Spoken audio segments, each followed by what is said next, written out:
सर्वात आधी तर तुम्हा सर्वांना ॲडव्हान्समध्ये हॅपी होली आणि स्वागत आहे माझ्या चॅनलवर किचन लॅबमध्ये। तर आज मी तुम्हाला करून दाखवणार आहे खूप टेस्टी चटणी आणि ती चटणी एकदम डिफरंट आहे। तुम्ही विचार नाही करू शकाल की या वस्तूपासून पण छान टेस्टी चटणी बनू शकते। तर सर्वात आधी तर मी कच्ची कैरी घेतली, 3 लसणाच्या कळ्या घेतलेल्या आहे आणि पालक घेतला आहे तो 50 ग्रॅम घेतलेला आहे। बघा पालकमधून आयरन मिळतं आणि फायदे असतात। बरेच वेळा मुलं टाळतात की नाही मला पालक नाही खायची आहे, मला आवडत नाही, तर अशा रूपात तुम्ही पालक मुलांना देऊ शकता। ही समोसासोबत खाऊ शकता, इडलीसोबत खाऊ शकता किंवा कुठल्याही स्नॅक्ससोबत खाऊ शकता आणि खूप टेस्टी बनते। तर बघा मी आधी पालक घेतला, नंतर लसणाच्या 3 कळ्या, अर्धी कच्ची कैरी घेतली आणि 5 तिखट हिरव्या मिरच्या घेतल्या।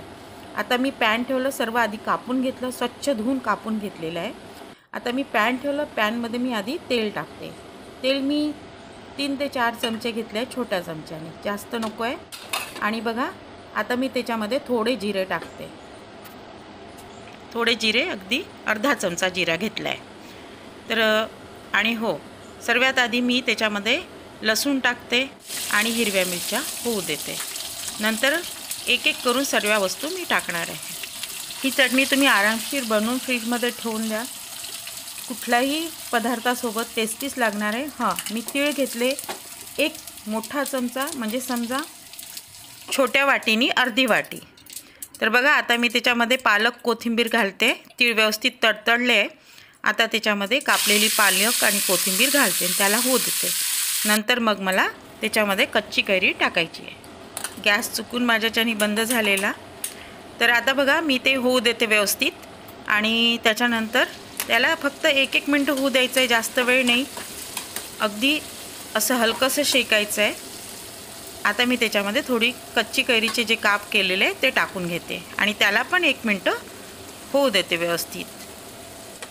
मी सांगितल्याप्रमाणे प्रमाण घ्या। ही चटणी खरंच खूप टेस्टी वाटते आणि डिफरंट पण वाटते। आता मी पूर्ण, आणि हा व्हिडिओ नक्की पूर्ण पहा। तर बघा आता मी व्यवस्थित शेकून घेतलं। आधी याला मी आता मिक्सरमध्ये व्यवस्थित आधी गार होऊ देते 2 ते 3 मिनटं, कारण गरम गरम मिक्सरमधनं नाही काढणार, गार झालं आहे।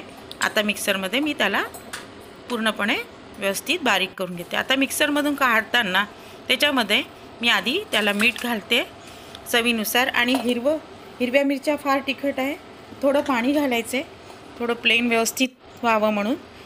तर आता त्याला आधी मी व्यवस्थित क्रश करून घेतलं। बघा किती प्लेन आणि व्यवस्थित झालं आहे की नाही, मस्त झालं आहे। आता मी आता याच्यासाठी समोरचं जे तयार करायचं आहे ते मी तयारीला घेते आहे। तर बघा आता मी गॅस लावला। आता मी त्याच्यामध्ये तेल टाकून तडका तयार करते। आधी तडक्यासाठी तेल जे मी घेते आहे ते पण 4 चमचे घेते, म्हणजे छोट्या चमच्यानी 4 चमचे। आणि तुमच्याकडे लाल वाळलेल्या तिखट मिरच्या असेल, थोडी मोहरी घालते आधी, त्या वापरा। नसेल तर चिली फ्लेक्स असेल, चिली फ्लेक्स वापरा। आणि ते नसेल तर मग काही हरकत नाही, तुम्ही तुमच्याकडल्या साध्या मिरच्या पण वापरू शकता। तर बघा आता व्यवस्थित त्याच्यामध्ये मला हे चटणीची पूर्ण केलेली पेस्ट टाकायची आहे, म्हणजे तडक्यामध्ये, त्याच्यावर तडका नाही टाकायचा आहे।